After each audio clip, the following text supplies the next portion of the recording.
100 வயதை கடந்த மூத்த காந்தியவாதியும் சமூக போராளியுமான பத்மபூஷன் கிருஷ்ணம்மாள் ஜெகநாதனுக்கு காந்தி கிராம பல்கலைக்கழகத்தில் பாராட்டு விழா நடைபெற்றது.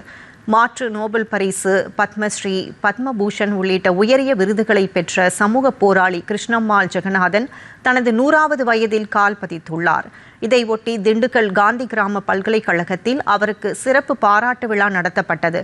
காந்தி கிராமத்தின் நிறுவனர் சவுந்தரம் அம்மாவுடன் இணைந்து தனது சமூக பயணத்தை தொடங்கிய கிருஷ்ணம்மாள் 1950இல் பூமிதான இயக்கத்திற்காக நாடு முழுவதும் நடைப்பயணம் மேற்கொண்டவர்.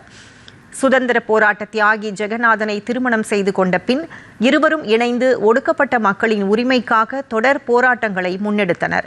குறிப்பாக 1968 கீழ் வெண்மணி துயர சம்பவத்தின் போது பாதிக்கப்பட்ட மக்களுக்காக களமிறங்கி போராடினார்.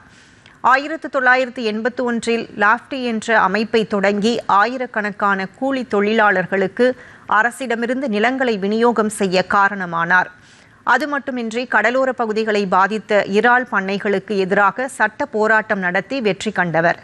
இந்த விழாவில் பல்கலைக்கழக துணைவேந்தர் பஞ்சநதம், முன்னாள் துணைவேந்தர் பங்கஜம், பேராசிரியர் பழனிதுரை, இந்திய அறிவியல் நிறுவன பேராசிரியர் வேணு மாதவ் கோவிந்து, எழுத்தாளர் பாரதி கிருஷ்ணகுமார், IAS அதிகாரி ஞான ராஜசேகர் மற்றும் சகாபாய் கரம்சாரி அந்தோலன் தேசிய நிறுவனர் பெஜவாடா வில்சன் உள்ளிட்ட பலர் கலந்து கொண்டு கிருஷ்ணம்மாள் ஜெகநாதனின் சமூக பங்களிப்பை நெகிழ்ச்சியோடு நினைவு கூர்ந்து வாழ்த்தினர்.